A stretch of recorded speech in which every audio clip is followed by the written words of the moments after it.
It's like we got a full crew, which is good. So let's do the Pledge of Allegiance, and we'll get down to business. Pledge allegiance to the flag of the United States of America, and to the republic for which it stands, one nation, under God, indivisible, with liberty and justice for all. Thank you. Item number 2 is a consent calendar, approval of the agenda. There's a couple of two changes here. The minutes available are for November 4th, special session, and March 26, 2024, which seems to be a little late, but these are the only 2 out of that list that are available, so that's a change. Anybody else know of anything that needs to be changed? Not, do we have a motion to approve the agenda as amended? I move to approve the agenda as amended. Second. Any discussion? All in favor? Aye. Fine.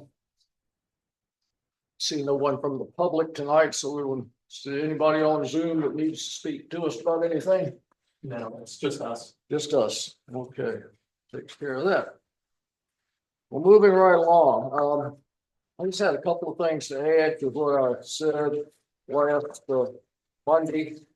Javier and I met with Megan England. I don't know if y'all remember Megan. She used to work at the library, and she has a number of books out that she's authored. She is involved in a project called Free Fridge, where the Free Food Project, we discussed it with her and told her our concerns, and she's doing some more gathering of research on it to let us know about it.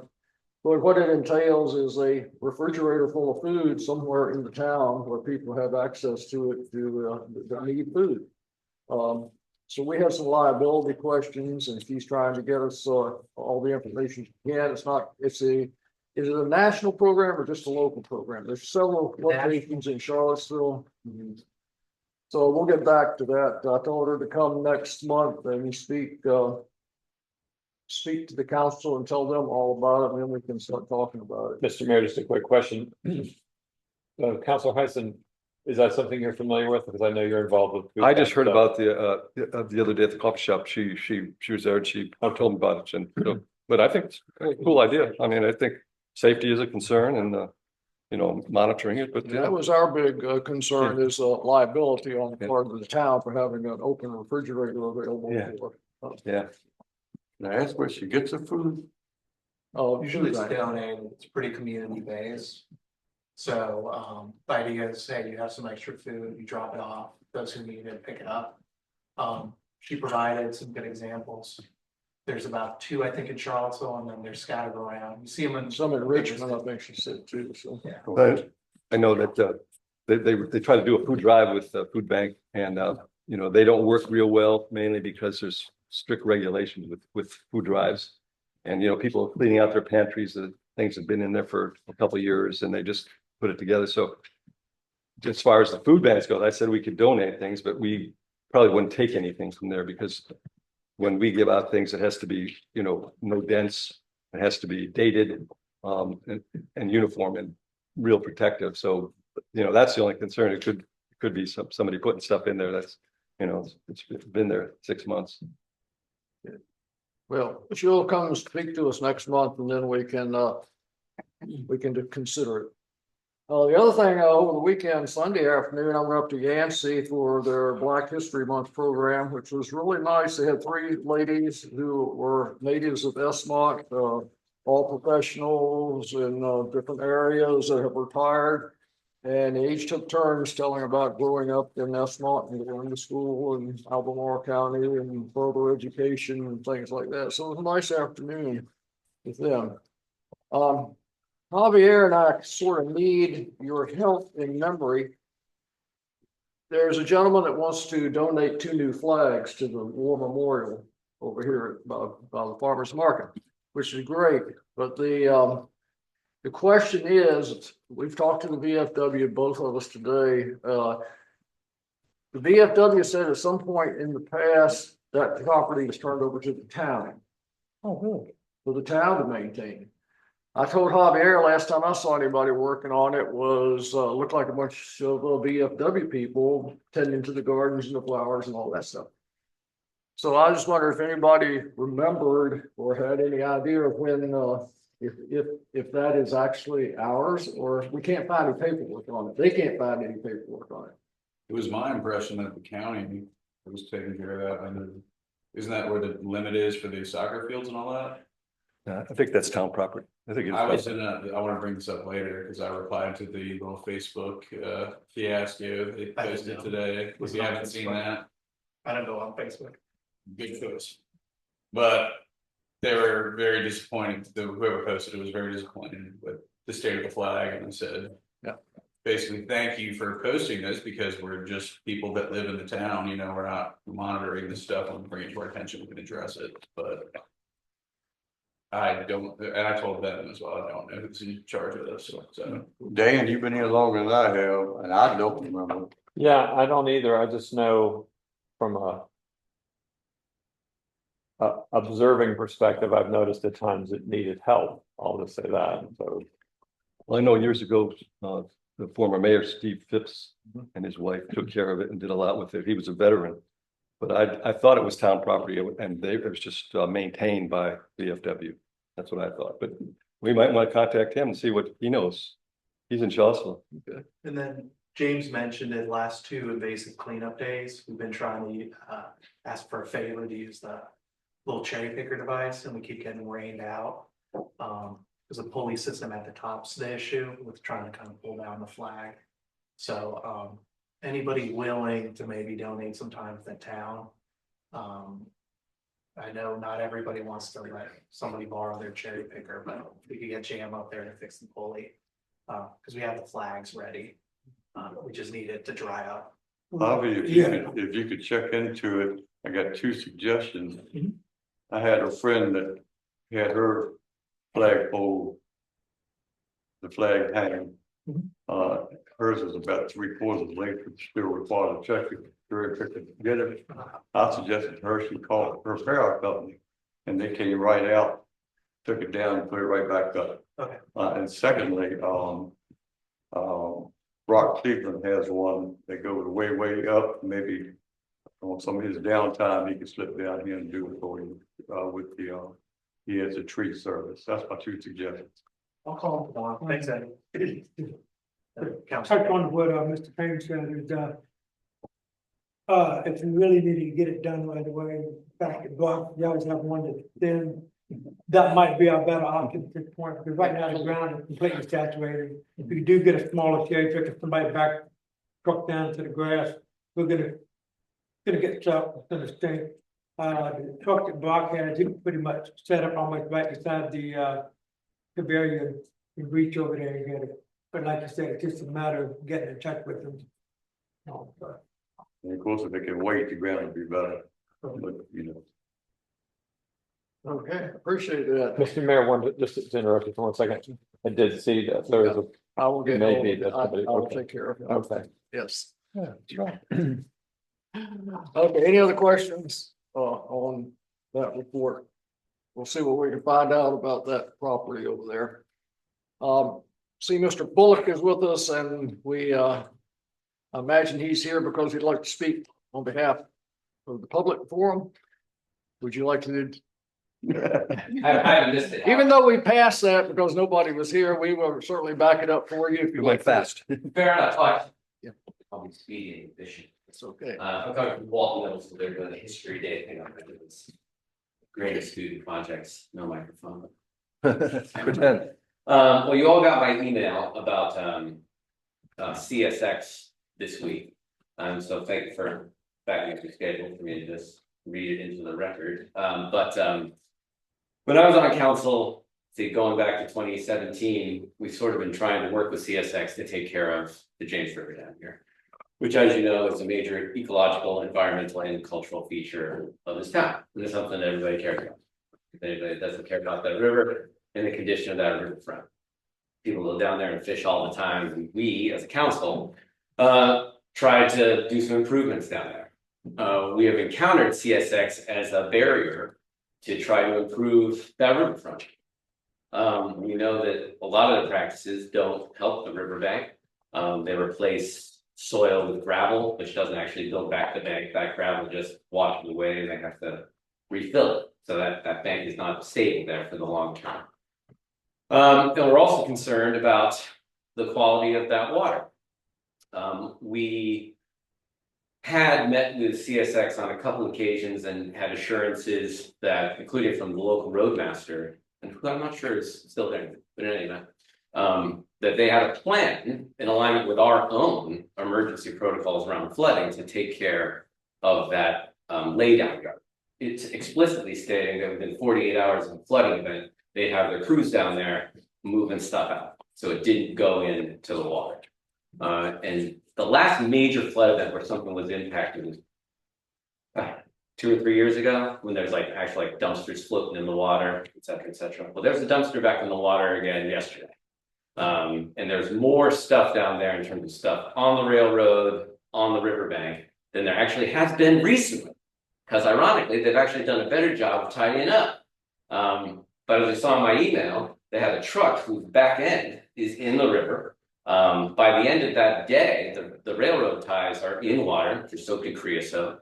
That dumpster's in the river. And I know there's not just food waste in that dumpster.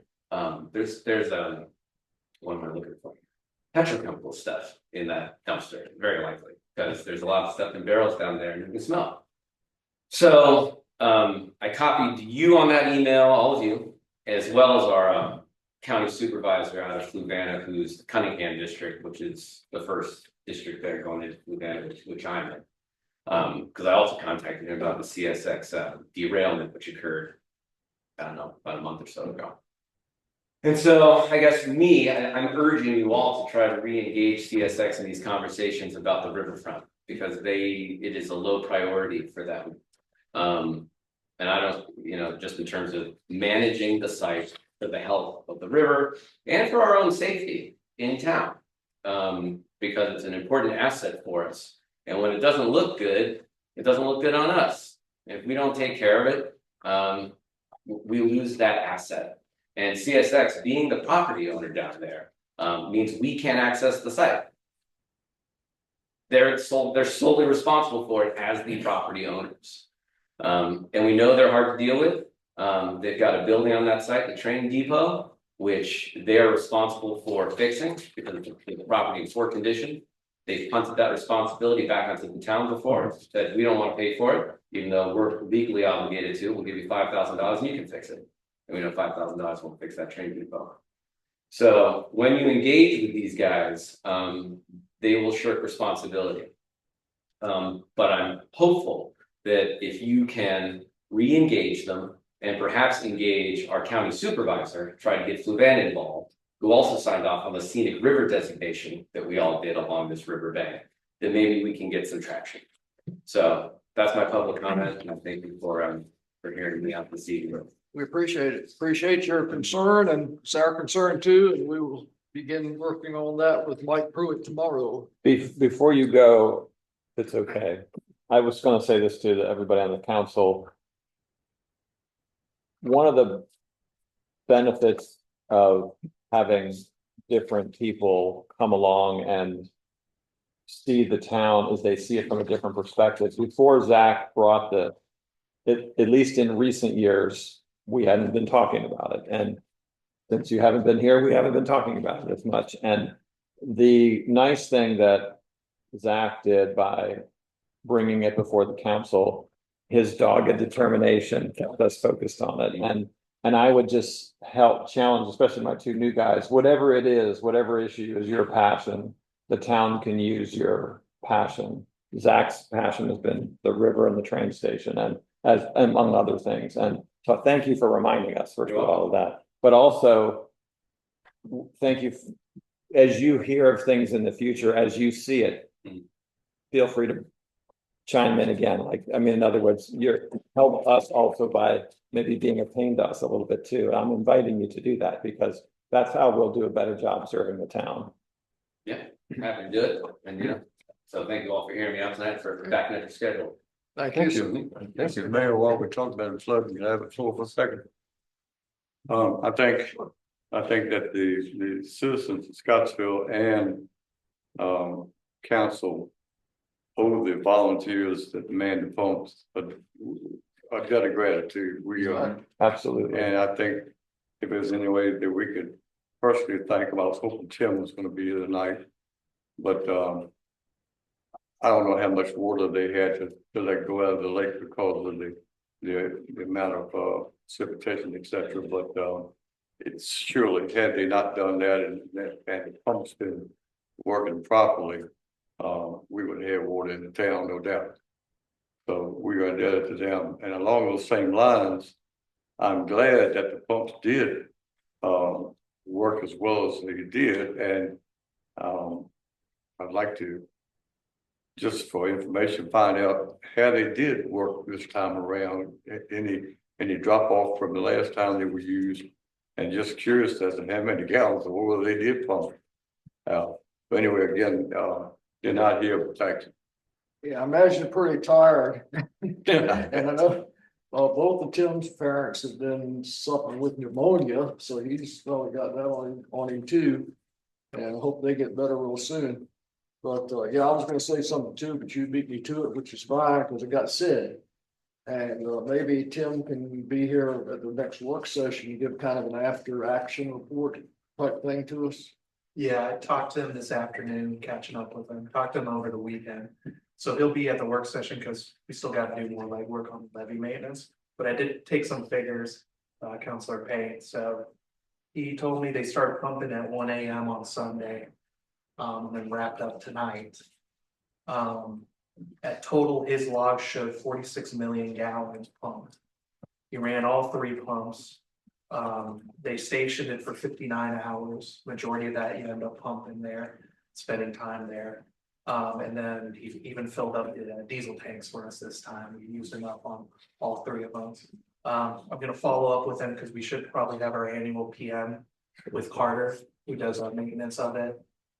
So I'll check in with him with that. And then we just discussed a little bit about it. It hit 21.8. So it was right at the point where he was thinking about putting in the floodgates at that point, but we were right below it. And then just to follow up on what Zach mentioned, I did some legwork this morning. I did find Matt's old contacts with the resident VP over at CSX, so I could cold call him and introduce myself and see what that would. But I would advise that any advocacy on the council side also, I think there's some weight, especially since I think sometimes town administrators would carry a lot of weight. Is there a meter or some type of counter to how to measure the water, or they just or the number by So how long it was per minute or whatever? Isn't it 55,000 gallons a minute? Is that what it is? That sounds about So right. that's just a figure, what is. Or is it there's an hour? no- 55,000 gallons an hour? That sounds more right. 55,000. 46 million over 2 days. I'm guessing because he fills up the retainment and then he's counting off of that. He keeps logs hourly, or everyone does for us. He just dropped off last year's logs that we need to keep every year. I haven't actually asked that. We have a meter right outside, and then you can check. There's a website where you can check the how it crests. So that's usually what he's sharing back and forth with me. I can share it with you guys. And of course, you mentioned the floodgates, these are the same ones that need some maintenance pretty soon. Yes, so Just reminding everybody. the levee walls, exactly, they drilled it last November. Army Corps came down, so they maintained that as part of a lot of different aspects we have to continually maintain on that levee wall. Councilor Payne. He did a lot, like I thanked him, but for what that's worth, I'll put it that way. Okay, yeah, we're certainly thankful we have the crew. I did it for the first 4 years that I lived here. It is, can be boring, it can be tiring, but it can be rewarding too. Staff report. Yeah, so just to dovetail off of that, I spoke with Tim Carr and Greg Jenkins also for a little bit of advice on how to interact with CSX, because they've had different interactions either with the railroad police or the interactions Tim constantly has with maintenance of vegetation and the levee wall in itself. Try to keep following up with CSX on that issue. I am a little bit behind on emails, but I saw some emails I want to reach out to council members.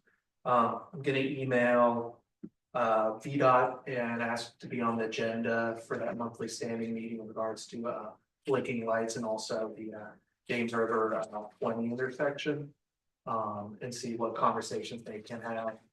Greg shared with me, or Greg Jenkins, Chief Jenkins shared with me the report. So went from 3 to 7 and doubling, and we'll see what response they have compared to last year when we didn't have those figures when it first opened up. Beyond that, I covered a little bit of reporting on this weekend.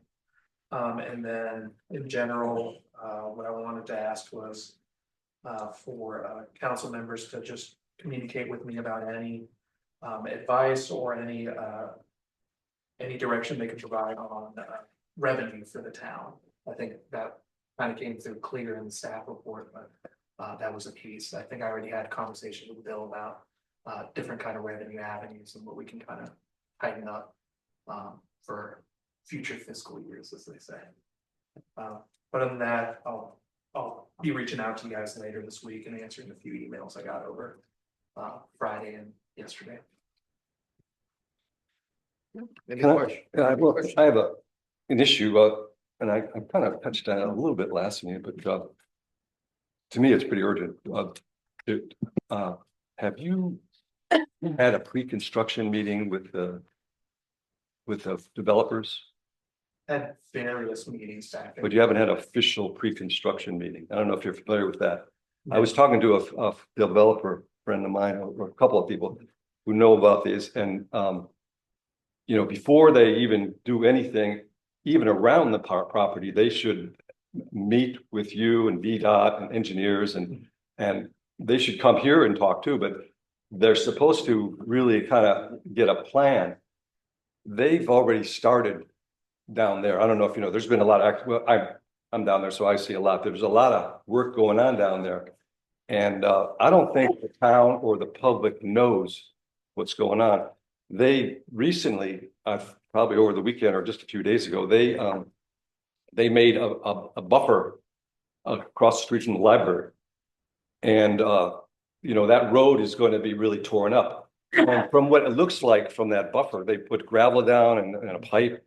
It looks like the construction, when it starts, will not go up, well, maybe go up Bird Street too, but it looks like it's going to go up Main Street and then go up towards the library and then go down Bird Street.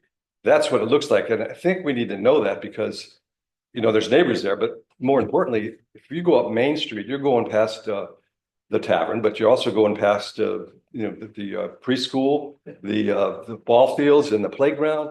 And then the library. And, you know, I think that communication has not been there with this group. And that's a concern. And I was reading about these pre-construction meetings, and it's supposed to be out and open and everything's in place. And especially safety, I think, is a real concern. And they're already moving trucks up and down there. And I think that I would like to get them here next meeting and invite the public and maybe the work session as well, and really find out what's going on. What's the plan? What's the deadline? And what's the plan afterwards too? Because that road is going to get torn up. It's already torn up at the library with the plowing. So anyway, I'm worried about the road, and I'm worried about the safeties. And I think they're supposed to. Are you working with anybody from the county? Any engineer? So maybe they could come too. But the contact persons with Albemarle, because we don't have those kind of people here. Yes. So anyway, Mr. Armstrong scheduled to be here at the next work session. okay. And then I talked with Keith Lancaster, who's a staff member over there. Uh-huh. And I approached it as like a zoning administrator, like, hey, these are the questions I have leading up to it. So I asked them to kind of give something informative That would be good. next month. And maybe they can come too, invite them. Yeah, well, one piece is that a few months ago, we reported that they changed their stormwater because the service authority is delaying their portion of the phase 4. So what it'll do is rather than them hooking up past the library, they'll hook up right next to the library. And then eventually their line will line up with the phase 4 with the service authority doing their new lines in 2 years. So it won't work for that phase. They started with moving utilities. That's why you see. Right, I'd say they got a telephone pole up now. 8 or poles. Electric pole, yeah. They're starting first on stormwater management before they move any dirt as the county and the state requires. So what I'll try to meet with them next week and knock out some of those questions I have, especially before one conversation I had today with them. It's questions I have before they actually start building the homes themselves. Beyond just getting easements done, the trail that's in there too, the retention pond. There's so many questions, yeah, we've never done this, everything's up in the air, and people ask, and I don't know anything that's going on. But I will point out the stormwater management was reviewed by county on their code. Right, I saw that. Service authority, and then to clarify one of the emails, I didn't get a chance. They do a map of the roads, essentially the cul-de-sac. VDOT, when Miss Carter was here. I saw that, the transportation plan. Gave some minor comments. I received comments last week. And it's essentially just correcting of the sidewalks within, and then a little bit about the drainage from where it goes from the cul-de-sac to the public road. So they'll keep correcting those, and we'll see those in the cul-de-sac interactions. But what I can do is continue to talk to community development, which will have a heavy hand on building code for it. And then I also agreed with them, same as with Tiger Fuels, there'll be meetings where we'll be on the ground. Mostly the county will be doing building code, and then I'd be checking zoning requirements on that SUP. Yeah. So I think the important thing, to your point, is it would probably be next month to have them kind of give an update, informative, and then follow up with you guys about zoning requirements. But they're going through the process. And it would be good to have the county to kind of go through the steps that are required, so that we all know that. I'm sure they know it, but I think we should know it too, and I think just the communication should be If I really. can jump in, no matter what your stance is with Southern, I will say, can suggest just reaching out to them in the past, and I did, and they are very open. With Oh, any no, questions yeah. that you have. I suggest, if you're curious at all, I mean, they will tell you whatever it is that you want to know, so. Yeah. Well, it's not what I want to know, but I just want the oversight. That's what I want. Make sure we have the oversight, because. Bill, I would suggest the same as Alex, you reach out to them, they're pretty open about it. But then in the same way, I think collecting any questions. They should be here next month. But I'll keep you guys abreast. I talked to them about those small changes that VDOT wanted, but from what they are, it's pretty much just making sure the sidewalks are a little bit different. And then just that portion that connects from the cul-de-sac coming out back in. And then I'll be leaning into community development in the county really heavily when they start, probably over the summer, with actually building the home themselves rather than. So that's the question. They'll start this summer. Okay, definitely. I'm not gonna bet money on that, Bill. That's what they told me, put it that way. They've been talking about doing it for 3 years. They finally got a telephone pole up, and so I do think that's one of the questions some people ask, like, when's it gonna happen? When's it gonna finish? Many questions, but they seem intent on doing stormwater right now. Right. I know that's first. I know. Moving utilities, starting on the retention pond and everything and that would make sense because you'd have to do that before you start digging into it. So I'll pass on comments. And especially about the roads too, what the county is approved for the roads, or I don't know if they have to go through the county, but it looks like they're already improving some of the roads, at least the turnaround, so that's good information. Would they have to submit something like Tiger Few did? Don't you remember we had a sidewalk change that contradicted the original site plan? They don't have to start from day one again, do they? No, that's what I'm keeping an eye out. So I was gonna reach out to VDOT. From what I can tell, it seems pretty minor that it wouldn't be enough of a major change. But those are those are the little things you should pay attention to, just as much as like a setback moves half a foot. You want to make sure you catch that before they start putting down foundation on it. So, sorry. They will have to have as Tiger Fuel, sit down with me and with the county, since they'll approach it as a building inspector, and then I'll approach it as a zoning inspector. Even before it should be an occupancy. for those homes. So I talked with them today about the same thing, make sure we have those sit down meetings. So we can look over that SUP and make sure that all those conditions are spot on. And just for clarification, our involvement as council essentially ended when we approved the SUP for that property. Yeah, And so that's would be on the county, VDOT, you know. In the town. it'd be the town amorphously zoning administrator. Yeah. But then, of course, you know, as anything, I'm looking for input from my council as I carry out functions for the town. Okay, any more on that? Committee reports, anything new and exciting since you spoke last meeting? I'm just happy to see our business fronts getting filled again. I will say unrelated to ARB, I have a lunch plan with that gentleman who wanted to donate to Happy Ferry. And I don't know any figures, but I think it's a good chunk of money. And he's willing to donate to other things that the town needs. I think right now the levy wall seems to be the one that would save our budget a lot of grief. But I will get back to you on that. Sounds good. Any questions?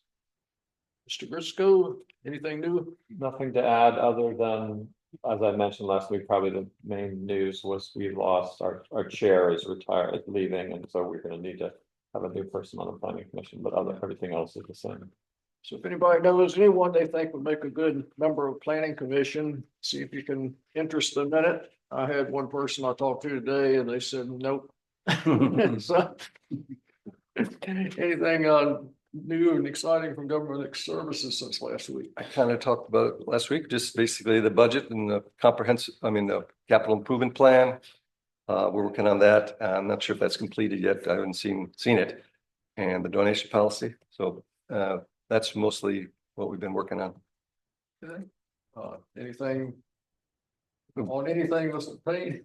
Well, let me go to the Parks and Rec. You still got Parks and We Rec. didn't meet, but we do have there was some, communication about some ideas out there. And so the main thing is the big projects down the road is the road and a bathroom. But the park is completed as far as interior, as far as signs and directional signs, and on the roads there's signs. So, but that's the main thing. And then we didn't really work on Canal Basin Square, but I guess that's assigned to the park committee too, to work on Canal Basin Square. So that's going to be a challenge too, with money too. Okay. Anything, Mr. Payne, that you want to speak to? Had a conversation with Chief Jenkins, basically it's the same conversation Javier had with him about traffic control at James River Road and Route 20. So nothing new to add to what Javier said, except for both he and I feel like with the increase in traffic accidents, we don't want anything intrusive there, like a traffic light. You can't have a roundabout or traffic circle because there's no room for it, but just simply flashing lights with the cross. Just nothing to distract anyone from the intersection, but to bring their attention to it. I think rumble strips would work. You can't put them on At least slow them down a little you bit. can't put them on the state highway. No. Otherwise, we'd probably had them out here 2 years Oh, I ago. know, we Yeah. tried to get them when, Yeah. before we got the crosswalks, and, the VDOT said, no, you can't put them out. It's the same highway. So anyway, but it's a good idea. Slow me down. And one problem too, and this is not putting the blame on any particular group of people, but I was at the shopping center the other day, been to the post office, and this little lady that could hardly see over the steering wheel came up the James River, coming out of the shopping center, and pulled right out in front of somebody. And and then choked on down the road. And I said, I hope she gets through the intersection. So I followed her, and she did go across it. Well, she got lucky, I guess. So we have some drivers in town. Everywhere has drivers who shouldn't be driving. Yeah. And so we have our fair share of them too. Oh, yeah. Well, anyway, that was our conversation, and I hope that VDOT will work with the town and come up with just something to make people more aware of that. Still say if you drop that 35 to 25, then maybe people will drive 35. Got it. Yeah. So we can talk to them about that, Javier. See if we can get this speed limit down to 25 coming into town. This is bad going up the hill too. You just extend it all the way out. I mean, Okay. It's an ongoing problem, so, okay, ready to move on to items for town council discussion and action, Mr. Town Administrator. So what I included was the revised copy with the corrections that were discussed but not presented in the packet last week. I would say this is pretty straightforward. It would just give at some point council the authority to make the discretion on nonprofit benefits, I think, or no, nonprofit contributions. I have to say it's straightforward in that way, and sometimes that's a pretty good way to approach various items. But I kind of want to leave it for you guys to discuss and then take any action. You guys wish to on I'm going to approve this with the exception of the condition 2. So amended without condition 2. Condition 2. Oh, be in operation for, you mean I think just, it limits us too much. oh, yeah. So just anybody could, Well, it's up, if it's up to council discretion. Okay. Anyways, I have to make that decision. But Second, which sentence is that? I'm sorry. Okay. So it's been moved and seconded. Now we can discuss section 2. I worry about somebody just starting a nonprofit and all of a sudden, put out their hands, like, give me some money yeah, without kind of oversight. And that actually happened a couple years ago when they had this park club wanted the money, and they had not been in operation but a month, and they were saying, we'll take over the park and we'll do the park. And I do think it's to have at least a year, in operation, so it's not just some fly by night place. yeah, but what if there's something that the town really thinks is worth donating to? Somebody makes a nonprofit to support that, and we are limited, we cannot donate to that thing that we think is valuable. But my feeling is they should wait a year then, or they could do a donation drive like a lot of places do, it's just like, we need money for this, that, and the other, but I just don't think we ought to have, I think it ought to be at a legitimate organization, not just somebody taking advantage of the situation. That's my. I agree with you, but I think that that's protected with the council reviewing this and approving. Yeah, I guess it could be, but it could be brought up at the time about that too. the town's gonna have to authorize the money and the towns will make the choice. And if that seems to be a problem at the time, we could address it at the time. It's my feeling. So if someone comes in here with a big business that you 99% sure, there'll probably be no discussion. If you come in here with 1 foot on the banana field, you have to look at that too. So I think when the time comes, you can use exactly what you're talking about, Bill, as part of your decision making. Yeah. The only change I would make is that, in addition to a letter or an email, that a representative speak before council and give their pitch. That's a good idea. So you can, I'll amend my motion to include that. you think we should have the verbiage that says, don't step on a banana peel or not? Hey, it's artwork now, so I talked to Almar and they're far more strict than us, and they actually require a nonprofit have a board of directors. And they have a few other things for the nonprofit. They look at, they give to about 40 nonprofits, but they're all, all. they didn't establish for a while. Nonprofits have to have a board of directors. Right. 501(c)(3).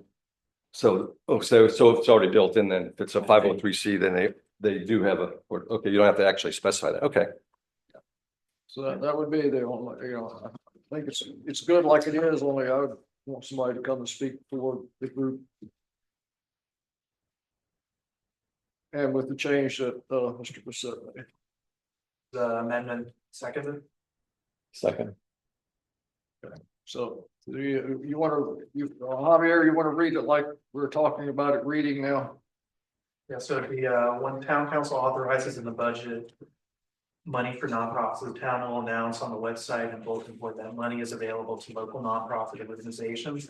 And the deadline for requests. The organization can make a request by letter or email about its desire for funding and how the money will be utilized. Additionally, a representative of the organization will present to council. All requests will be reviewed by the town council. Recommendations of organizations receiving funds and amounts will be allocated, will be reviewed by the town council, which will have final approval. And then we'll strike number 2 from the center paragraph. Is that what we're doing? Yes. Yeah, I just skipped it. Okay. So everybody understand what we're voting on? It's been moved and seconded. Any more discussion? Madam Clerk? Alex Bassett, Yes.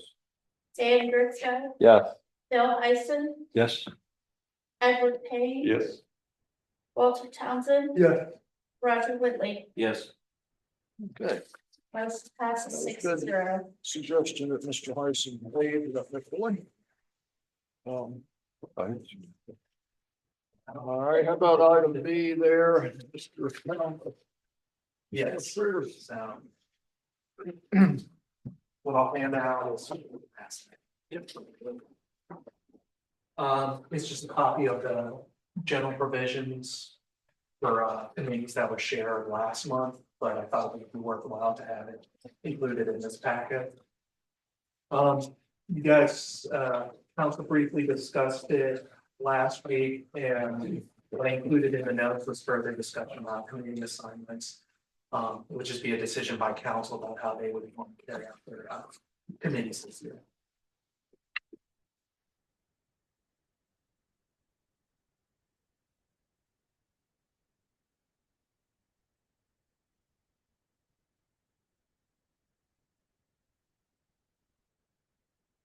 We touched on some of this at the work session. I think Mr. Bassett indicated that he would continue to be like to be the liaison with the ARB.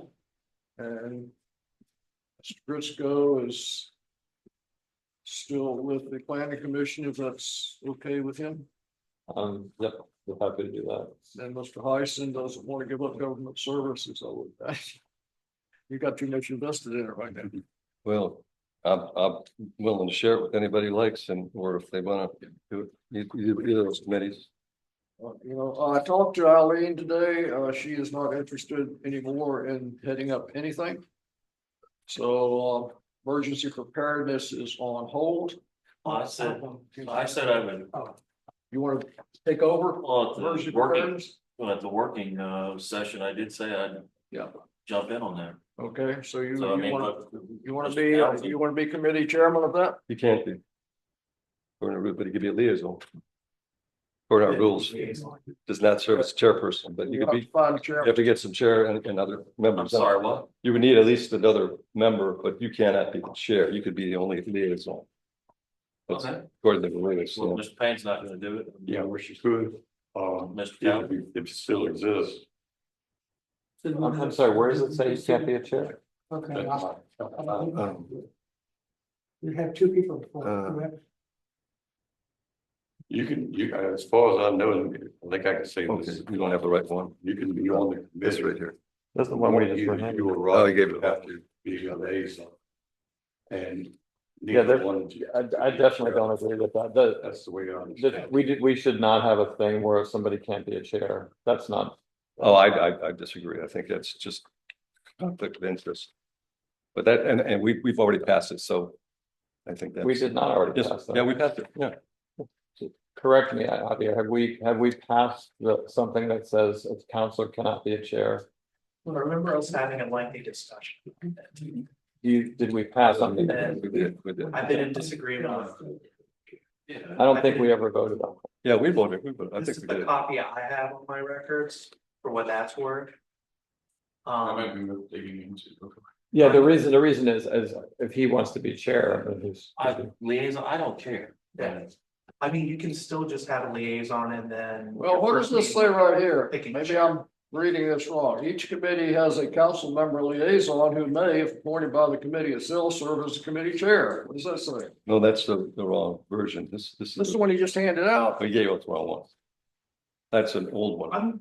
I'm gonna go over the video and Yeah. write out an email in Yeah, detail. let's, Well, talk to the government service because they came up with this. And I remember that was a topic of Yeah, discussion. we definitely did not, agree to that. I know, me too.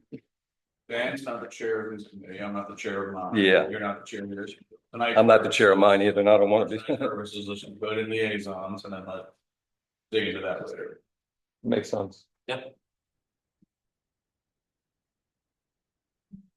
So Alex continues as ARP And liaison to events. in events. And Javier, in fairness, the one that we did just get does not have. Yeah, that's the old one. I'm gonna pull up minutes and a report and put it into email just to clarify. But this is the copy I have on record. Whitley for emergency preparedness. Was there discussion of beautification? No, there's not. There is. I don't think there's a committee for that. Thompson wasn't here. We don't know, or at least I don't know where he's wanting to jump in. A lot of these are inactive committees and have been inactive. main one we need to get going is events. Yeah, that'd be nice to have an events committee. We haven't had that for a year. Need to reactivate events. I see it right Is there. Walter happening? I see it right there. Yeah, just preference on anything. Well, the emergency, I'll take the emergency tourism, because I'll jump on any grenade.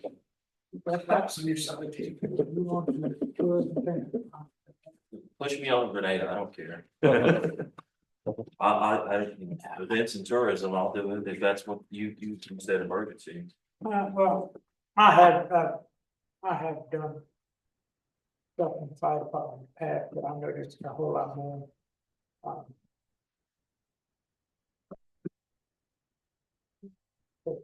think it's mandatory, that's not right. But I have got it from working. I don't know what it entails, but seriously, if you want it, we can talk it more, but. I'm happy to work wherever they need me. It's good. Same feeling here, I mean, I want, I want to make sure all the committees are filled, I don't want us to be, if we want Both of yours challenge would be to gather or two around some people to form a committee and like chairman. But there's a number of people that are interested in serving on an events committee. We have 6 or 8 people that really want to help with events, and you've got the support of the Chamber of Commerce too on that one. I'll do it. Okay. So Mr. Townsend, you want It says a budget. to work with Eddie on emergency preparedness and liaison with the police department and all that? And I got a time, You're directly with you. I've got a time problem with Thursdays at 3 o'clock every 2 weeks, Y'all but set your own time. I have, Okay. which means I haven't attended. And I don't think we've had a meeting for a couple of months. Is that right? Yeah. I haven't missed that much. But we would have to send the, Okay. I could do the most comparative, but we would have to change the meeting. 3 o'clock. Don't work on a new time, just announce it. Is that gonna be a problem, changing the time? I'll hang with you as long as, I mean, Alex is kind of stuck with the ARB time of day, and Dan is stuck. You got this schedule that you keep, but the other 3 committees are sort of like. Do it when you think it's gonna work best for everybody. And then just let us know so we can put it up on the website. Okay. It's not written in stone, okay? yeah, but All right. Let me just say something about the committees, though. I just think we have to be realistic that we can't do all the committees. We could have, like we haven't done beautification or economic development or financial oversight. We can't do all these committees, but I think we should have at least a contact person if it's a serious committee, like Meredith was with the events committee. She wasn't a committee, but she was a person who supported that and communicated with the town. And, you know, just as a kind of a liaison, but just a contact person. So anyway, I think we got a couple committees, these special first committee, but I think it's just overreach to think that we could have one of these, each one of these committees, in our small town with the number of volunteers we have. So anyway, but I do think it's good to have some oversight or some, you know, contact. I will work on the beautification committee. I mean, whoever. I'm not on town council, so I don't know. What all you guys You could be need, the but contact person, maybe. I can be the contact person for that. But we don't have a committee for, I don't know if you could, a committee would at least, I think, need 3 or at least 2 people who meet. So it's not just a committee of one. Put it out there. I'll put it out on the website. Yeah.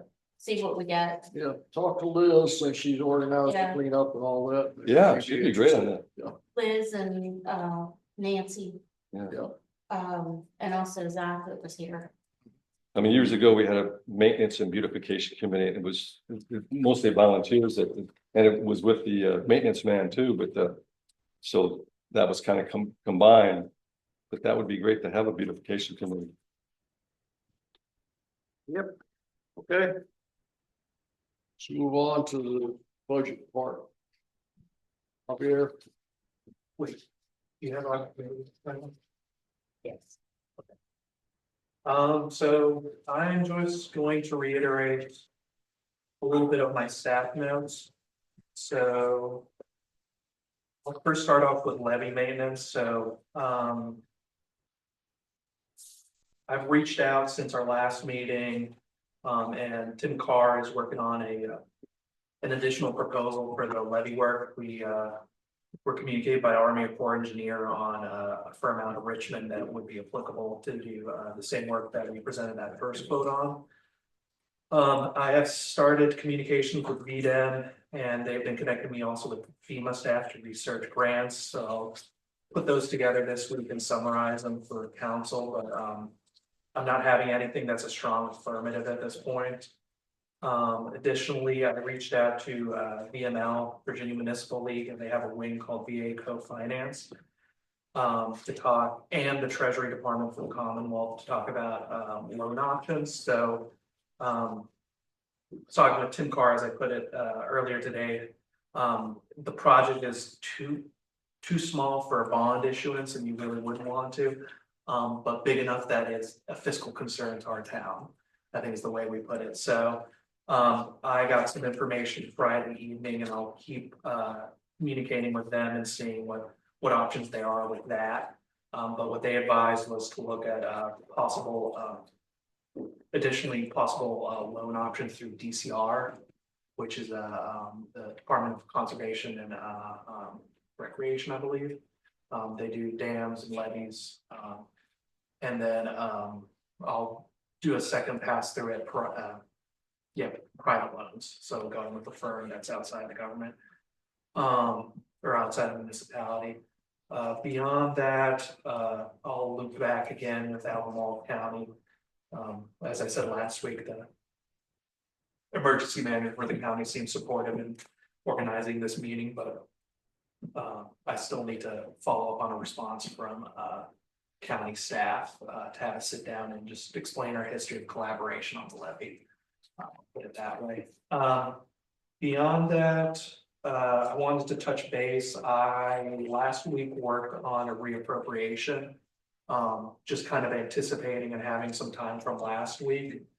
What we're looking at is I took Melanie's December financial statement, which was included in the packet, and looked at what was coming in high, coming in low. For example, I mentioned that our sales tax seems to be coming in low this year. Our meals tax is on track. Our transit occupancy should come right around then, and then we'll wait until next month to see how our B polls come in. But beyond that, I adjusted the financial statement to include lower sales tax, an error in our Excel for our capital project, which led to an overinflation, but doesn't affect any of the currently planned capital improvements. We under projected our healthcare benefits for our police department, which is included this amount. And then I budgeted back in, we came under the appropriation you did in December for that maintenance vehicle. In addition to that, I cut 3,000. Well, in this proposed reappropriation for this year, 3,000 for security upgrades at Victory Hall. It's gonna be to change the doors out, change locks, maybe change some of the security systems. I know it was a priority we talked about last year, but it was one of the things I could think of making an ability to balance the budget with very little 1,200, and then also provide an opportunity to at least do a portion in the sense of accounting this fiscal year, and then attempt the second and third phase next fiscal year. Do you guys have any questions before I jump into next year? All right, I'll jump into next year. So as I stated before, I included the second mobilization, which would be 18,000, and the third one, 51,000 in for fiscal year 25-26.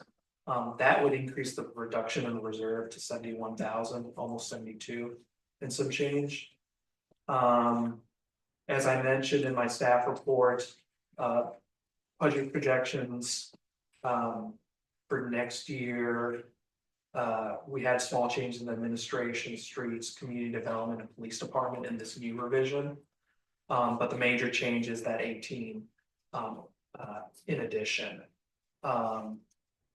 This budget is limited to covering operations for all departments and primarily addressing the levy maintenance as our one major project in regards to capital maintenance for next year.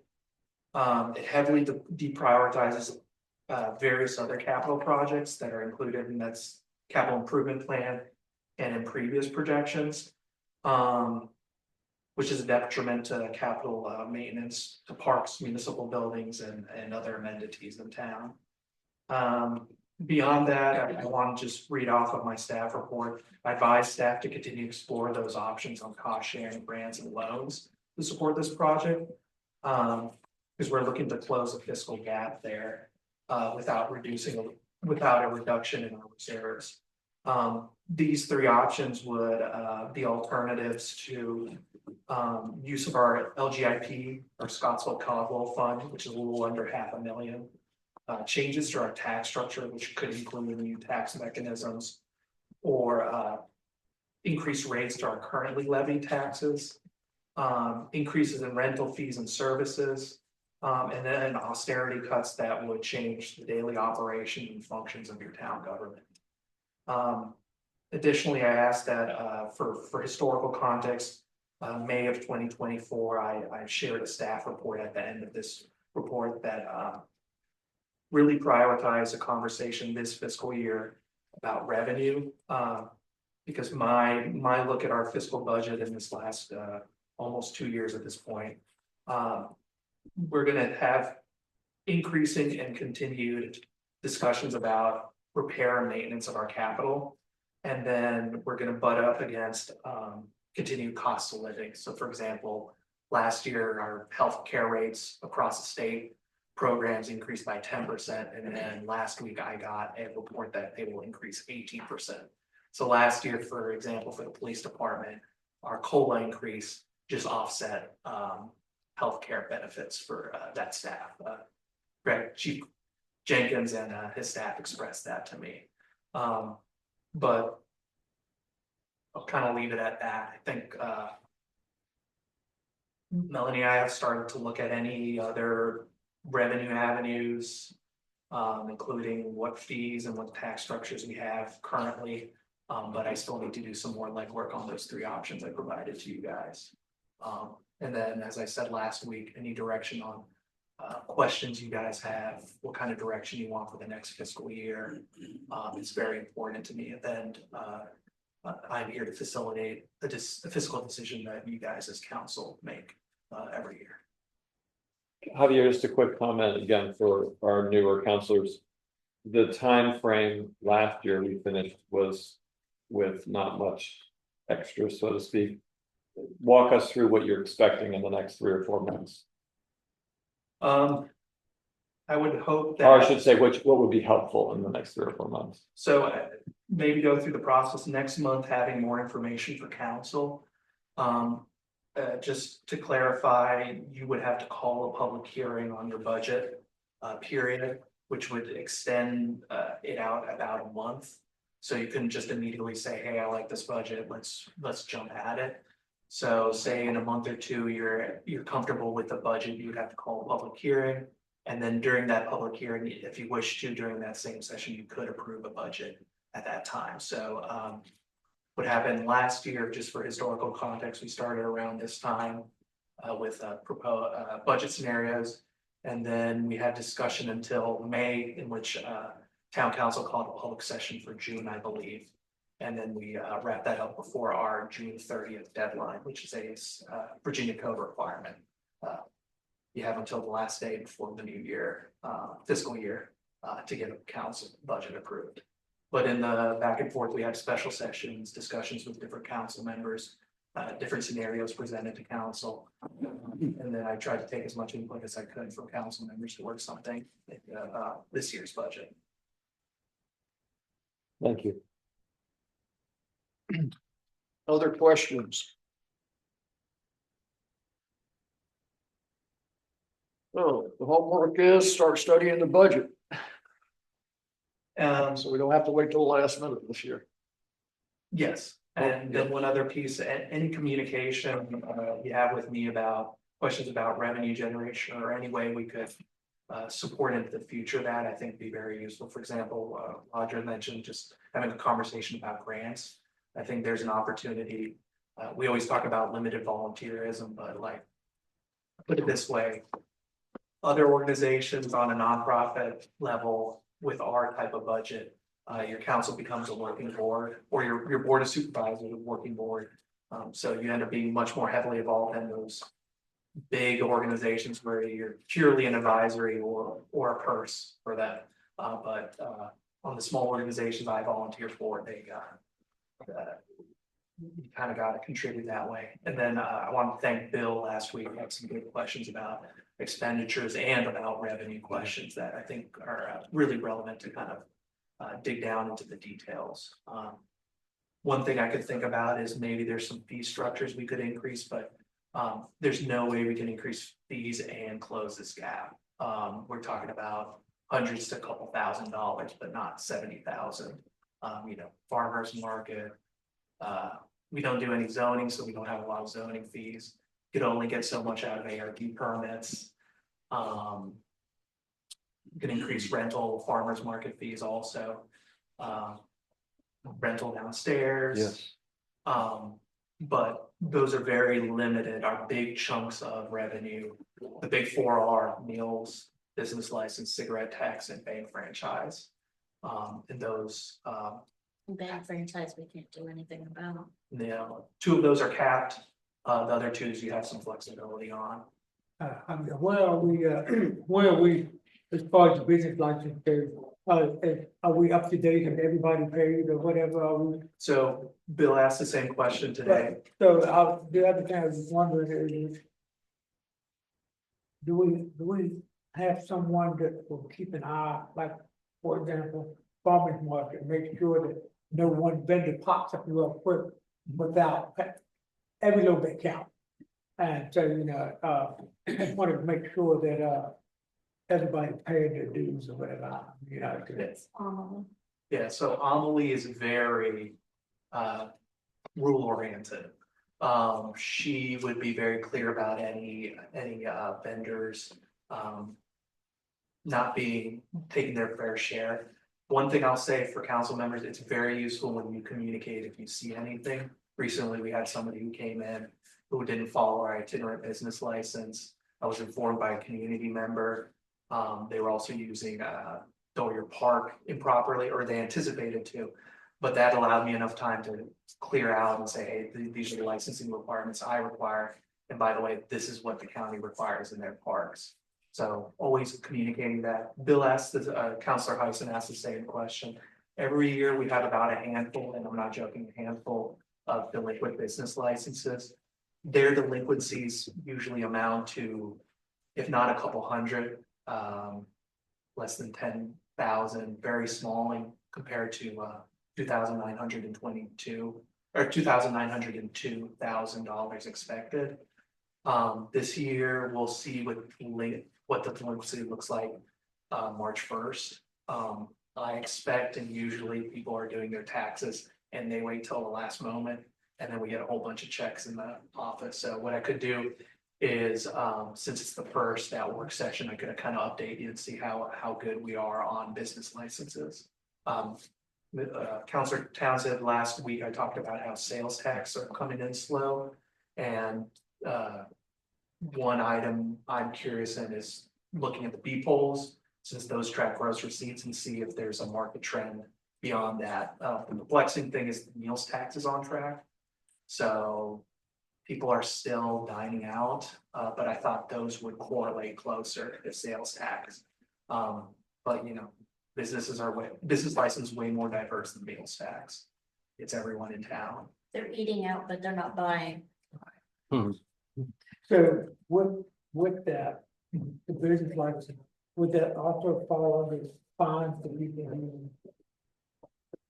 So when we have delinquencies on it, we throw that into the line. So Yeah, those so fines, the legal definition would be that if someone does something, how long does the town have to pursue them and say, hey, you know, you set up this particular day, not there. I believe the first month is a penalty, and then it's what's an accrual after the first 30 days, if I remember off the top. When they're delinquent, they pay the fine on it. That will be tracked in the large amount for business licenses. That line amount for fines is traffic fines. And then Traffic fines, but you know. and then revenue we get from the clerk's office in regards to police enforcement of laws. So as it goes through the court system, we get a stipend back from that process. Beyond, They move like 5% of people's favor. yeah, it's a small amount, about 5%. We get monthly. And if you guys have any questions, I did send an email out. Set up a time, come on in and talk to me. If you can't, if it has to be after work, let me know and I'll stay and go over with you whatever you need to information you need.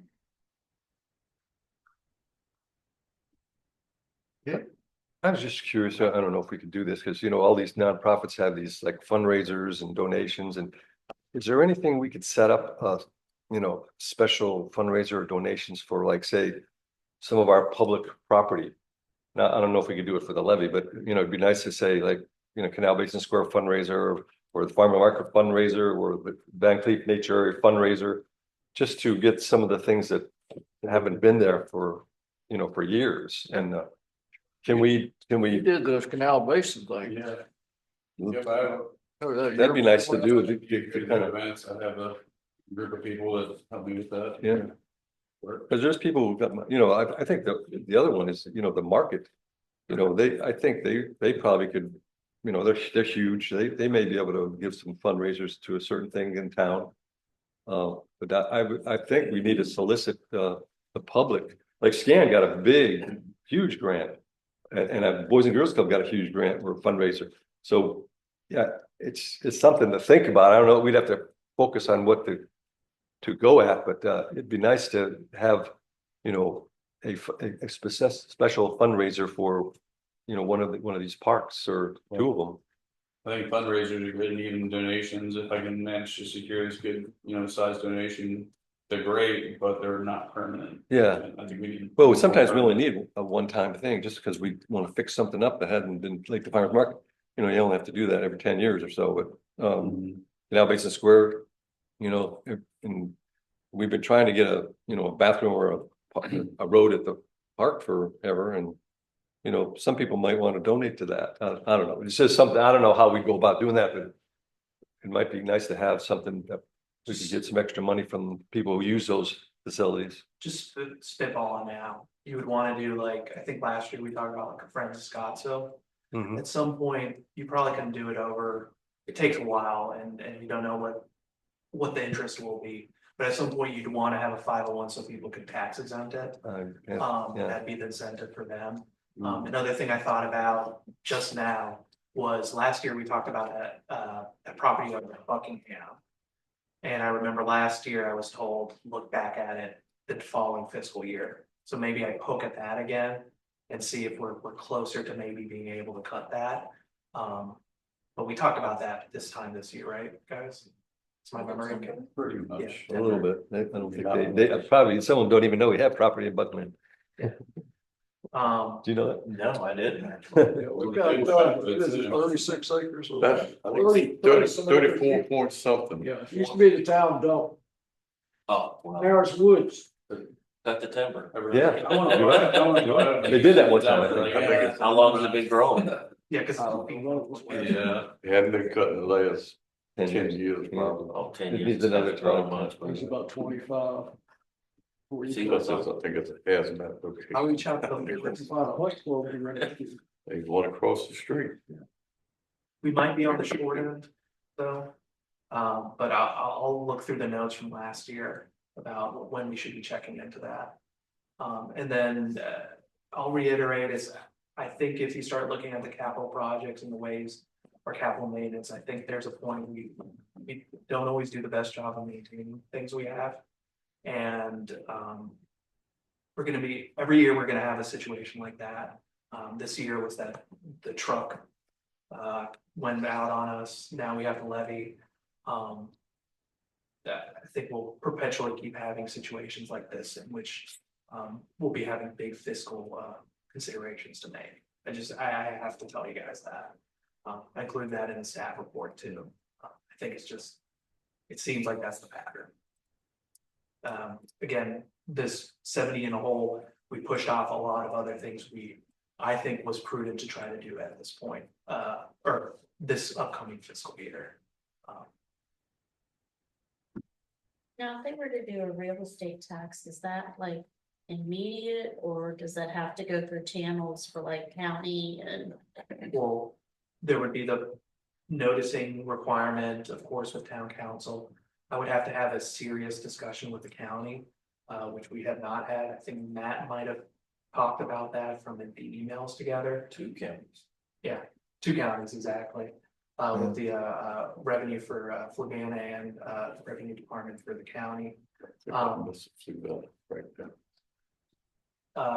I gave a staff report last year. Counselor Eileen was really adamant about this. You guys remember? That just kind of had some rough figures from 2 years ago about what it would look like. There was 2 options. Either we try to administer, regards to overhead, either you try to administer it in-house or you try to piggyback some way off of that county revenue process, similar to what we do with fines or with sales tax or with vehicle license, where essentially they do the paperwork on it and they send us a report in a monthly or quarterly check. It's the one button we've never pressed. We usually press the meals tax over and over and over. I think last 3 years we've done 2.5 on meals tax. If I'm right, we went from 4 to 6.5 since COVID. and what is it? Revenue we're looking at with, I think 9 cents is the figure, the lowest figure was acceptable to levy the property tax, 9 cents, and what would that gain us? 10 cents, it was, I'll look over the report and it was land books from 23. And we're in calendar year 25, it was about 80. And then 18 cents, it was like 140, 160, something like that. I can share the tax analysis that was done, I believe by Tom. What is it? Shared over email. Matt and before me, George, yeah, did a tax analysis. And then I kind of just updated it last year. I shared it with the council members that are currently on. I haven't looked into land books, valuations gone up the last 2 years. But those were rough figures to get at least a ballpark idea of what that consideration is. We kind of looked today at towns, local, that are size, be comparable, excuse me, to us, our size. Everyone has a real estate tax. There's, And then didn't see one that didn't, and they had meals tax, so And the few that don't, they just juice the meals tax. Yeah. Same thing we do, they just bump it up. Cigarette tax is capped. Bank franchise state by the state. I gotta check into B polls, but those are your four big ones for us, revenue ones. It's a small one, but, and I don't know that the regulation was passed in the state assembly, but local municipalities can tax cannabis at 2.5%. And, that's something you could look into, but I think the problem is it was on the state level, it's been decriminalized, but not regulated. And the governor was gonna veto the bill. So it was not only that, it was also vape products. I think last year, Mayor, did you bring that up? Kind of exploring about that tax. and Yeah, we were in it's a the- possibility, but I'm not sure that this assembly has set the regulation up for allowing that. And I don't know that it would bring in, it certainly would bring in the kind of money you talk. But it's another thing to look, What I'll do is I'll reach out to the Virginia Municipal League yeah. and Okay. they'll be able to guide me. And then maybe Because I've tried to read the legalities online and the state code and what was going on, and I can't, but 2.5% was written into the law that was passed, or the bill that was passed. On the Virginia Senate side. I'll look into it.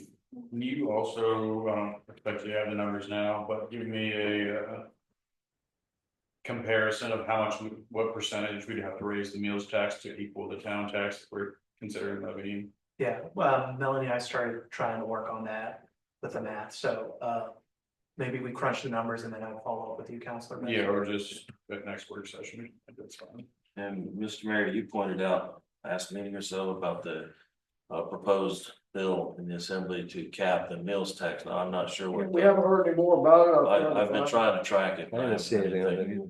Yeah, but if that were to pass, then you shouldn't get addicted to that level of revenue. Yeah, because it would get capped on 4.5 off the top of my head, I forget.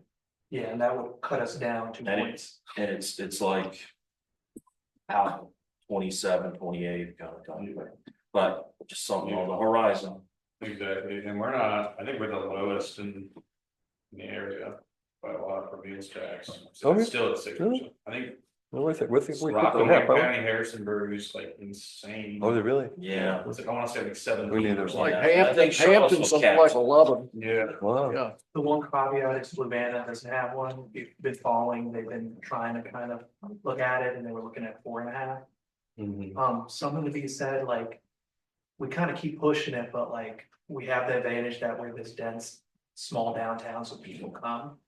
So I don't think you literally have somebody just move across the line and open up a business. But at some point, and I can't give you good advice, at some point you'll kind of hit the wall on that and it'll flip over, if it'll flip on you. I don't know what it is and I wouldn't want to say anything in confidence, but Do you think it's worth having a public forum about this before we go into serious budget talks yes. and advertise? Kind of, these are our two options that are realistic and, you know, I don't know if you guys think that's a good idea, but I think it'd be nice to get it out there before we start voting on it. Or at least, you know, make it public enough. And even though it's a small part of the population, you were talking about, talking with Albemarle County, now, I guess I heard you right. Long story short, to have them give us part of the real estate tax, is what that's the way it breaks down. What they're Now, collecting now, it'd have to be on top. That's the real clincher on it.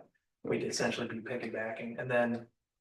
Goes without saying, I don't live here, but like you've had 2 assessments that have jumped a whole bunch here. And then we would be the third one that throw on it. That's, Yeah, and Albemarle is also one of the highest real estate tax counties in the entire state. like, You gotta go to Northern Virginia to get to the tax level that Albemarle charges here. On top of that, Charlottesville hits people. And then if you put on the Scottsville property tax, you're asking people in Scottsville to pay higher than the county and getting close to Charlottesville for what services. and then Fluvanna County is in the uproar now with their assessment versus tax rate. Things are changing over there too. Yes, So and then that's another. and to you guys' points, like that's the unappealing part for every town. And that's why they usually try to avoid it. Because just the way the state code is set up, you have to piggyback off of it. It's not the same as meals tax, where if we instate a meals tax, we essentially push out the county meals tax and it's just one. It's an uncomfortable reality of the Dillon rule and the way the states or the Commonwealth sets it up, that it incentivizes different revenue structures. We're gonna meet with Elmore, maybe that could be a topic. If they could help us with it, get more money from them or their ideas for increasing revenue here.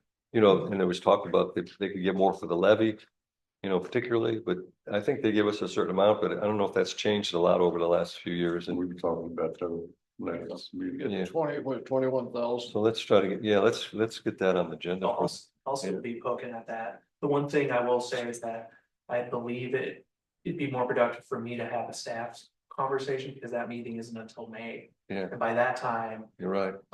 that's the month you would have to call the public hearing to just get right under the deadline. Mm. So again, that's why one of my recommendations was that when council feels prudent to reach out to their peers in that respect. But I'll communicate with staff equally so. Yeah, I know it's unrealistic to get Allen County to try to lower anything, but do you think for the corporate district of Scottsville, do you think they would lower their property taxes in an effort to have us raise ours? I doubt they would, but I'm just trying to grab for straws here. Mhm. Don't know. I'm gonna ask around. And think about it. Yeah, I mean, those are all the points. I would say that there might be some more facts I need to gather for you guys, especially if you, when you guys feel comfortable about having input from the community. But I think there's still some outstanding questions I want to answer for you guys. Sounds like we need more commercial space.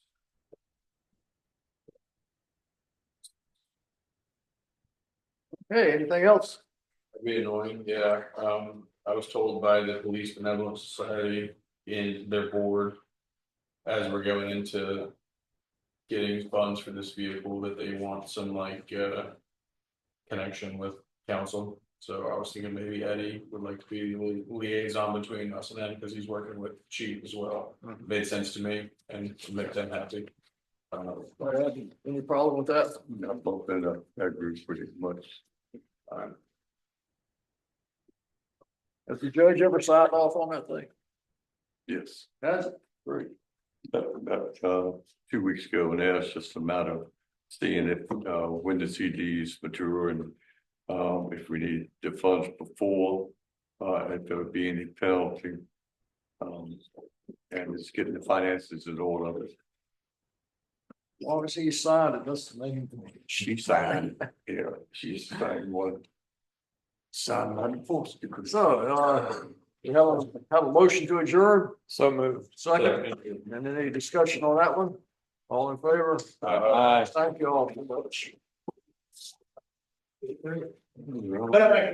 Glad you made it.